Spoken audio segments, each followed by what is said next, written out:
Marriage is like a game of poker where everyone else can see your cards, and somehow you're still the one getting bluffed. My name is Adam Foster, and I'm a mechanical engineer who thought he had life figured out. Turns out, I was just really good at fixing things that weren't broken yet. The first crack in my perfect suburban facade appeared on a Tuesday morning when my wife Julia forgot to close her laptop. I wasn't snooping. I was trying to pay our electric bill online when I saw the message notification pop up from someone named Mason Grant. The preview was enough to make my coffee taste like battery acid. Can't wait to feel you again tonight, beautiful. Julia Foster, my wife of 8 years, was having an affair with her boss. The woman who complained when I left dirty dishes in the sink was apparently fine with getting dirty in hotel rooms across Boston. I sat there staring at the screen, my engineering brain trying to process this new data. Julia was upstairs, getting ready for work, humming some pop song like she didn't have a care in the world. Meanwhile, I felt like someone had just told me gravity was optional. The worst part? I wasn't even surprised. Julia had been different lately. New clothes, new perfume, sudden work emergencies that kept her out until midnight. Her mother Evelyn had been dropping hints about how successful men like Mason were real catches and how Julia deserved the best. I should have connected the dots sooner, but I guess I was too busy being a good husband to notice I was being a fool. I closed the laptop and went to work like nothing happened. What else was I supposed to do? Storm upstairs and demand an explanation? I'm not the dramatic type. I'm the guy who reads the manual twice before assembling IKEA furniture. I needed a plan. At the office, my coworker Pete noticed something was off. Pete's been my friend since college, and he has this annoying ability to read people like instruction manuals. "You look like someone told you Santa Claus was a tax auditor," he said, dropping into the chair next to my desk. "What's eating you?" I almost told him everything right there, but the office isn't the place for personal drama. Instead, I just said I was having some issues at home. Pete nodded like he understood, which he probably did. He'd been through his own divorce 2 years ago. "Whatever it is, don't make any big decisions when you're angry," he advised. Trust me on that one. Good advice, but anger wasn't what I was feeling. It was something colder, more calculating. Julia thought she was so clever, sneaking around behind my back. She had no idea that her husband's job involved solving complex problems and finding flaws in systems. She was about to become my next project. That evening, Julia came home with Chinese takeout and a guilty smile. She kissed my cheek and asked about my day like she actually cared. I played along, asking about her work, her boss, how things were going at the office. She answered smoothly, no nervous tells or obvious lies. She was good at this deception thing. Too bad for her, I was about to get better. After dinner, while Julia was in the shower, I did some reconnaissance on her phone. She's gotten sloppy with her passwords, still using our anniversary date, which felt like a particularly cruel irony. The messages between her and Mason went back 3 months. 3 months of, "I love you," and "when can we be together," and detailed descriptions of what they wanted to do to each other. But the real gut punch came when I found the group chat with her friends Tara and Michelle. They knew about the affair. Not only did they know, they were encouraging it. Tara: "You deserve to be happy, girl. Mason is such an upgrade."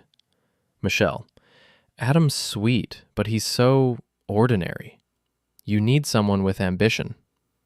Julia: "I know, but I feel bad sometimes. He's a good guy." Tara: "Good guys finish last for a reason. You're not getting any younger, Jules." I screenshot everything and sent it to my personal email. Evidence.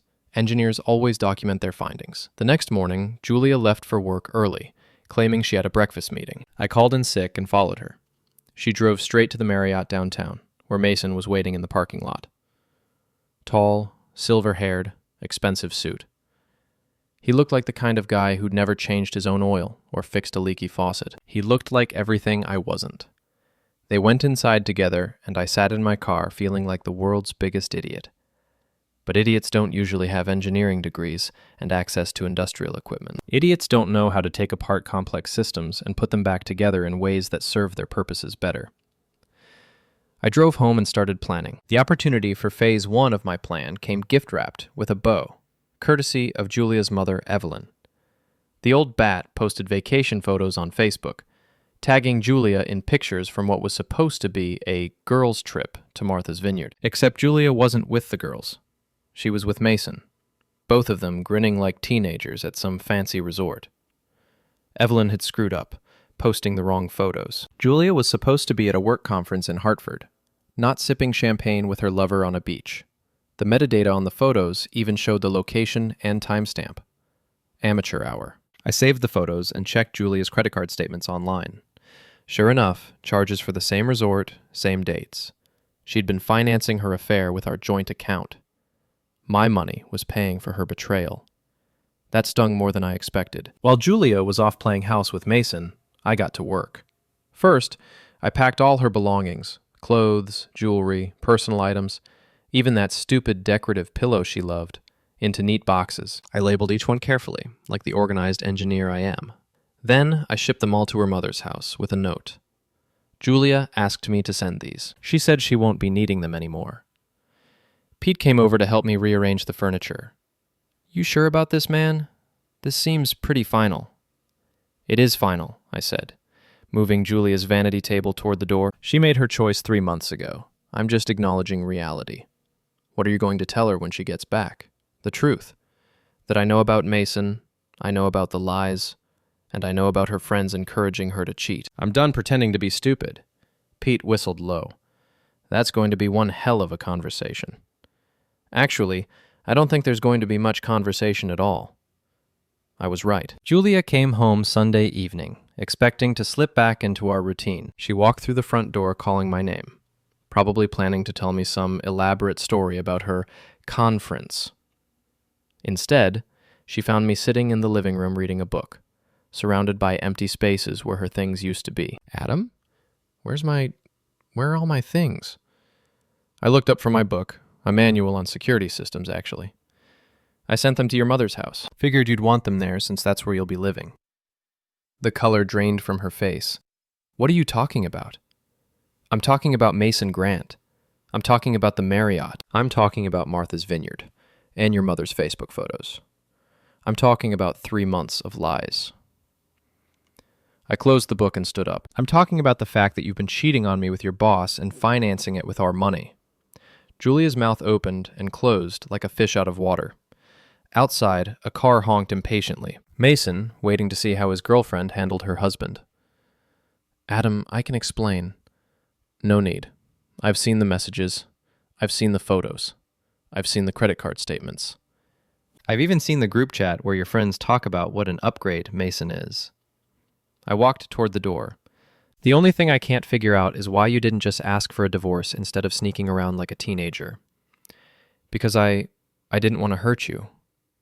I laughed, and it came out harsher than I intended. You didn't want to hurt me? Julia, you've been lying to my face for 3 months. You've been spending our money on hotel rooms with another man. Your friends have been mocking me behind my back, and you've been letting them, but you didn't want to hurt me. The car honked again. Julia glanced toward the window, then back at me. Mason's waiting. We need to talk about this. No, we don't. There's nothing to talk about. You made your choice. Now live with it. I opened the front door. Mason was sitting in his BMW, looking uncomfortable. When he saw me, he had the decency to look embarrassed. I walked over to his car and tapped on the window. He rolled it down reluctantly. Mason, right? I'm Adam, Julia's husband. Well, soon-to-be ex-husband. I kept my voice friendly, conversational. Just wanted to let you know that Julia's things are at her mother's house now. She's all yours. Mason looked like he wanted to disappear into his leather seats. Look, Adam, save it. You want her, you got her. Just remember, if she'll cheat with you, she'll cheat on you. I stepped back from the car. Have a great evening. I went back inside, leaving Julia standing in the driveway. Through the window, I watched her get into Mason's car. They drove away, probably to hash out their next move. I didn't care. I had my own moves to make. The next morning, I changed all the passwords on our accounts and called a divorce lawyer. But that was just the beginning. Julia thought she'd played me for a fool, but she had no idea what kind of game she'd started. Engineers don't just solve problems. We eliminate them. The thing about cheaters is they always think they're smarter than everyone else. Julia, Mason, and her little support group had no idea they were about to become case studies in why you shouldn't mess with someone who understands systems, patterns, and pressure points. My first target was Mason's pride and joy, his vintage 1967 Mustang convertible. He'd posted about it constantly on social media, calling it his baby and bragging about the restoration work. Every weekend, he'd be out there waxing it, tuning it, showing it off at car shows. It was perfect. I waited until he was at work, then paid a visit to his house. Nice neighborhood. The kind where people mind their own business and don't ask questions about service trucks. I wore coveralls and carried a toolbox, looking like any other repair guy making a house call. The Mustang sat in his driveway like a red beacon of masculine insecurity. I popped the hood and got to work. Nothing that would cause an accident, I'm not a monster, but enough to make his life complicated. A little sugar in the gas tank, disconnected spark plug wires, and a small hole in the radiator hose. Then I deflated all 4 tires and left a lipstick message on his windshield. Cheater. Julia's lipstick, which I'd thoughtfully borrowed from her vanity table before shipping it to her mother's. The best part was the timing. Mason discovered my handiwork right before his big date night with Julia at the country club. I know this because I was sitting in the parking lot across the street, watching through binoculars like some kind of suburban spy. Mason came storming out of his house, saw the car, and completely lost his mind. He started screaming at the Mustang like it had personally betrayed him. Then he called Julia, and I could hear him yelling from 50 yards away. When she arrived, the real show began. "Did you do this?" Mason demanded, waving the lipstick at her. "Do what, Mason? What are you talking about?" "Don't play dumb. This is your lipstick. You sabotaged my car." "Why would I sabotage your car? That doesn't make any sense." "Because you're crazy. Because you're still married and you're playing games." Julia's voice got that shrill quality it always had when she was really angry. "I'm not playing games, and I'm not crazy. Maybe your wife found out about us." "My wife doesn't know about us. Nobody knows about us." "Well, somebody knows because that's definitely my lipstick." I recorded the whole argument on my phone. 20 minutes of them screaming at each other in his driveway, accusing each other of sabotage, paranoia, and various character defects. It was better than cable TV. The fight ended with Julia storming off and Mason kicking his deflated tire. I waited until he went inside, then drove home to upload the video to YouTube. I didn't use my real name, of course. I created an account called Neighborhood Watch and titled the video, "Local Businessman Has Public Meltdown Over Cheating Scandal." Within hours, it had 50 views.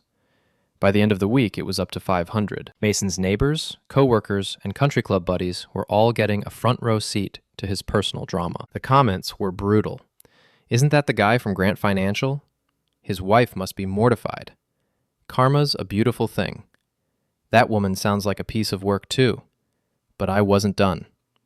Phase 2 involved a little social engineering. I created a fake email account and sent anonymous messages to Mason's wife, his business partners, and several prominent members of the country club. The messages were simple. "Thought you should know about Mason's affair. Video evidence attached." The fallout was swift and satisfying. Mason's wife filed for divorce within a week. His business partners started asking uncomfortable questions about his judgment and professionalism. The country club board launched a quiet investigation into his conduct, since they had strict moral clauses for members. Meanwhile, Julia was dealing with her own problems. Her mother, Evelyn, was furious about the boxes showing up at her house, especially when the neighbors started asking questions. The last thing Evelyn wanted was scandal touching her precious reputation as the neighborhood social queen. "You need to fix this mess," Evelyn told Julia during one of their heated phone calls, which I overheard when Julia called me begging to come home. "People are talking. The Hendersons asked me why your things were at my house. What was I supposed to tell them? Tell them the truth, Mom. Tell them your daughter is a cheater who destroyed her marriage for a man who's probably cheating on her too?" That last part was more prophetic than I realized at the time. The real breakthrough came when I decided to do some deeper research on Mason. If Julia thought he was such a catch, I wanted to know exactly what kind of fish she'd hooked. What I found was even better than I'd hoped. Mason wasn't just cheating on his wife with Julia. He was also having an affair with Tara, Julia's best friend and biggest supporter. The same Tara who'd been encouraging Julia to leave me for Mason was sleeping with him behind Julia's back. The irony was so perfect it almost felt scripted. I found out by following Mason on one of his business trips. Instead of going to a client meeting, he drove straight to Tara's apartment complex. I watched him use a key to let himself in, staying for 3 hours before leaving with the satisfied look of a man who'd gotten exactly what he came for. Now I had leverage on everyone. Julia was cheating on me with Mason. Mason was cheating on his wife with both Julia and Tara. Tara was betraying her best friend by sleeping with Julia's lover, and Michelle knew about at least some of it, making her complicit in the whole mess. It was time to bring the house of cards down. The beauty of having leverage on everyone is that you can sit back and watch them destroy each other.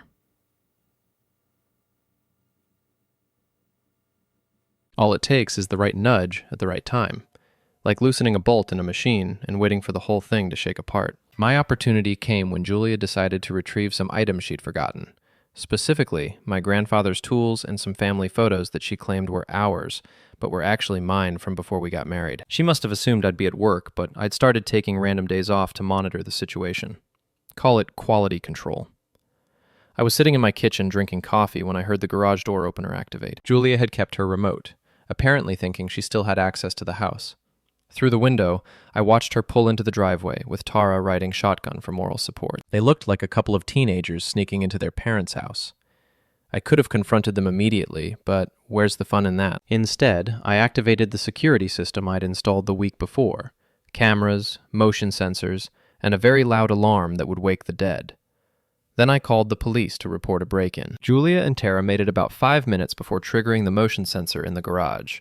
The alarm started blaring, lights started flashing, and my phone started recording everything through the security cameras. They panicked, running around like chickens in a coop, trying to figure out how to turn off the alarm. That's when I made my entrance. "Looking for something, ladies?" Julia spun around, clutching a box of my grandfather's wrenches. "Adam! Thank God. How do you turn this thing off?" "I don't think I will." "See, I called the police about a break-in. They should be here any minute." Tara stepped forward, trying to play peacekeeper. "Come on, Adam. Julia just wanted to get a few things. There's no need to involve the police." "Funny thing, Tara. I was about to say the same thing to you about Mason." The color drained from her face. "What are you talking about?" "I'm talking about your Tuesday afternoon visits to his apartment. I'm talking about the key he gave you. I'm talking about the fact that you've been sleeping with your best friend's boyfriend while encouraging her to leave her husband for him." Julia looked back and forth between us like she was watching a tennis match. "What is he talking about, Tara?" "Nothing. He's just trying to cause trouble." I pulled out my phone and showed them the photos I'd taken of Mason entering Tara's apartment. "These were taken last Tuesday, while you were at work, Julia." Notice the timestamp. Julia stared at the photos, then at Tara, then back at the photos. "You've been sleeping with Mason?" "It's not what you think. It's exactly what you think," I interrupted. "Mason's been playing both of you. He's got a wife, a girlfriend, and a side piece. Congratulations, Julia. You left me for a man who's cheating on you with your best friend." The garage fell silent, except for the still blaring alarm. Julia looked like someone had slapped her with a fish. Tara looked like she wanted to disappear into the concrete floor. That's when the police arrived. 2 officers, both looking annoyed about being called out for what was obviously a domestic dispute. I met them in the driveway and explained the situation calmly. My estranged wife had broken into my house without permission and was attempting to steal my property. I had video evidence and witnesses. Half the neighborhood was standing in their yards watching the show. The officers took statements from everyone.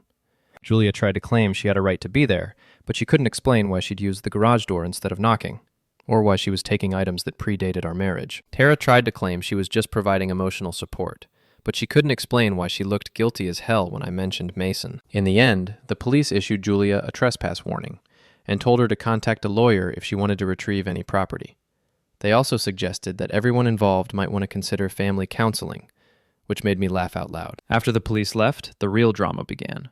Julia confronted Tara right there in my driveway, with half the neighborhood watching. "How long have you been sleeping with him?" "Julia, please, let me explain." "How long, Tara?" "Since before you started seeing him." That hit Julia like a physical blow. "What?" "Mason and I were together first. Then he met you at work and decided he wanted to try something new. I told him he should break up with me, but he said he didn't want to hurt my feelings. So you let me break up my marriage for a man who was already cheating on me with you? I thought maybe if you were happy with him, he'd realize what he was, giving up with me." Julia stared at her former best friend like she was seeing her for the first time. "You're insane. You're both insane," says the woman who cheated on her husband, Tara shot back. That's when things got physical. Julia shoved Tara shoved back, and suddenly they were rolling around on my driveway like something out of a reality show. I considered breaking it up, but honestly, they'd earned this moment. Besides, My security cameras were getting excellent footage. The fight ended when Mason showed up, probably summoned by one of their frantic phone calls. He took one look at the situation, two women fighting in a driveway while a crowd of neighbors watched, and tried to back out of it. I should go. This looks like something you two need to work out. Oh no, I called out. Don't leave on my account, Mason. I think everyone should hear what you have to say about this situation. Mason looked like a trapped animal. This is between you and your wife, Adam. Actually, it's between you and your wife, your girlfriend, and your side piece. I'm just the guy providing the venue. By now, the whole neighborhood was watching. Mrs. Henderson was recording everything on her phone. The teenage kid from across the street was live streaming it on Instagram. Mason's reputation was being destroyed in real time, and there was nothing he could do about it. That's when he made his biggest mistake. He tried to threaten me. You need to stop this, Adam. You're making things worse for everyone. I'm not making anything worse. I'm just revealing what was already there. If you don't back off, you're going to regret it. I smiled at him. Are you threatening me, Mason? In front of all these witnesses? While you're being recorded? He realized his mistake immediately, but it was too late. The damage was done. He'd just threatened a man whose wife he'd been sleeping with, in public, on camera. His lawyer was going to love that. Mason left without another word. Julia and Tara followed separately, both looking like they'd been hit by trucks. I waved goodbye to the neighbors and went inside to review the security footage. It was even better than I'd hoped. Clear video, perfect audio, multiple angles of the whole disaster. I uploaded the best parts to YouTube under my Neighborhood Watch account with the title, Cheating Scandal Explodes into Public Brawl. Within hours, it had 1,000 views. By the end of the week, it was viral in our local area. Mason's business partners saw it. Julia's co-workers saw it. Evelyn's country club friends saw it. The house of cards was officially collapsing. But I wasn't done yet. The final phase of my plan was going to be the most satisfying of all. The fallout from the driveway incident spread through our social circle like a computer virus, corrupting everything it touched. Mason's wife hired the most aggressive divorce attorney in Boston and froze all their joint accounts.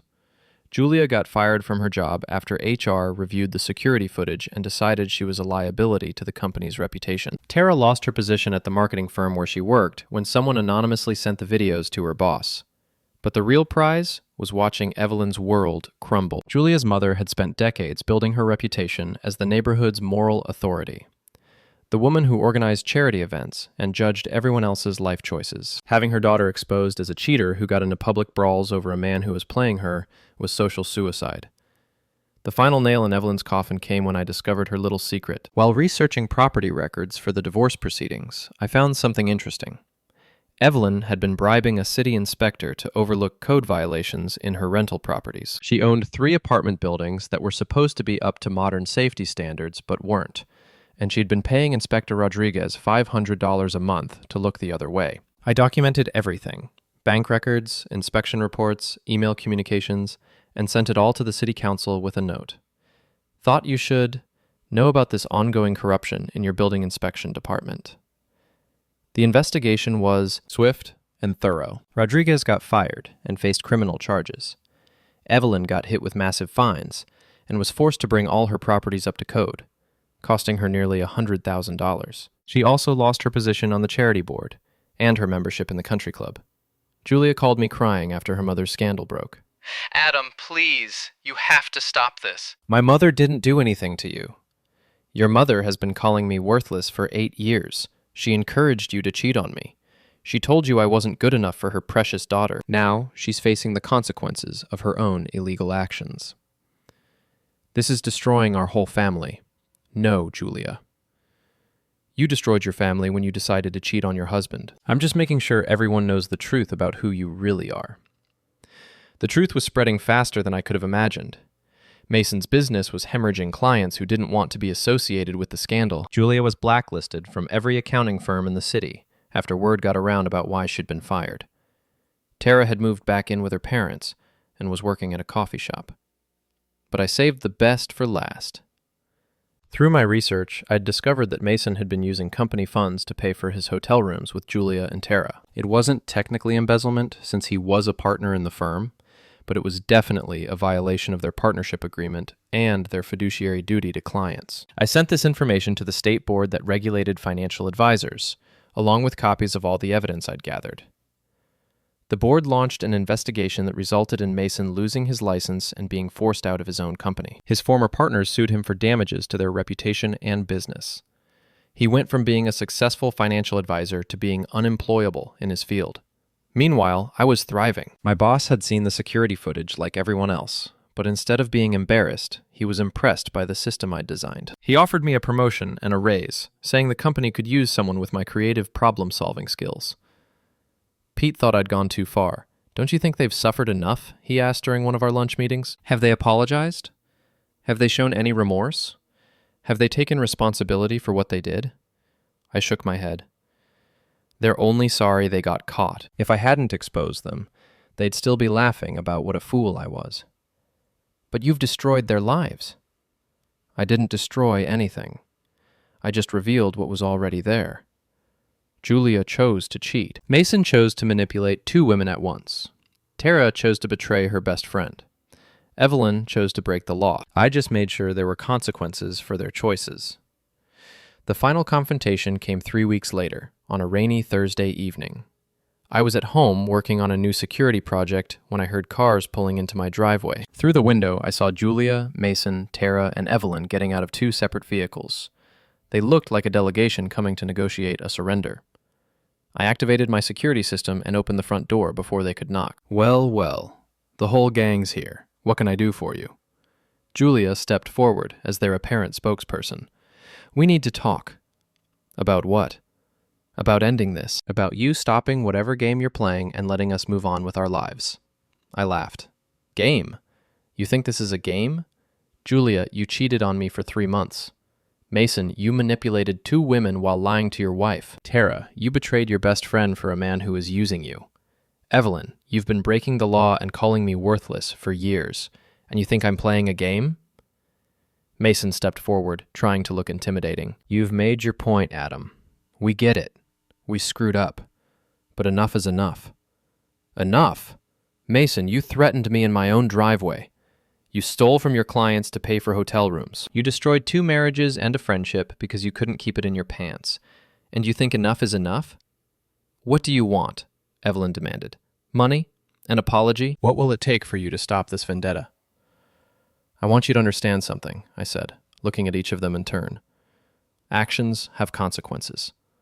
You can't just say enough when those consequences become inconvenient. You made your choices. Now you get to live with the results." "You're destroying innocent people," Julia said. "My mother lost everything because of you."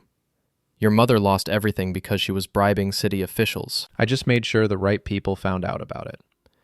"And Mason's business failed because he was using company money to fund his affairs, and because his clients didn't want to work with someone who had no integrity. I didn't force him to do any of that."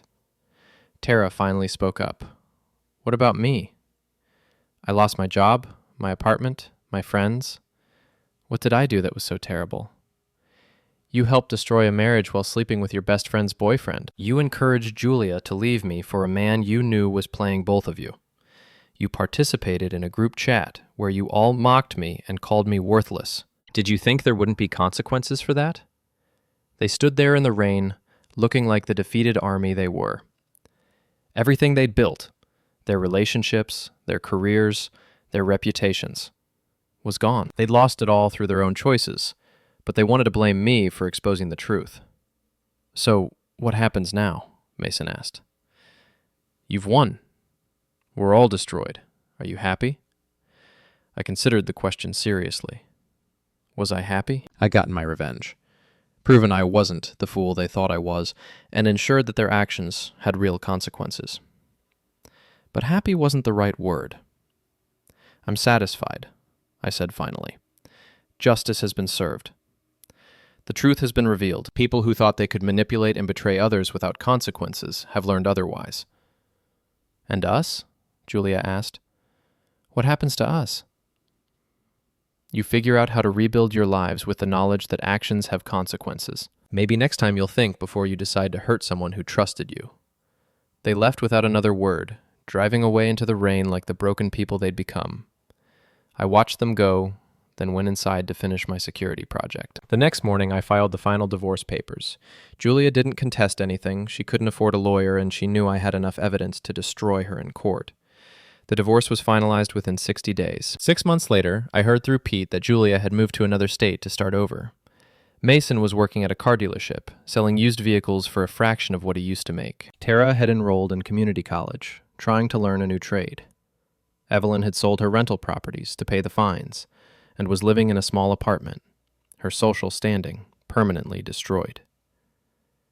As for me, I got that promotion, bought a new house in a better neighborhood, and started dating a woman who appreciated honesty and loyalty. Life was good. People sometimes ask me if I regret how far I took my revenge. The answer is no. Julia, Mason, Tara, and Evelyn thought they could treat people like disposable objects, lie and cheat and manipulate without consequences. They were wrong. Sometimes the quiet, ordinary guy everyone underestimates is the one who understands exactly how to take apart the systems that seem so solid and permanent. They wanted to play games with my life. I just played better, played better, played better, played better, played better, played better, played better.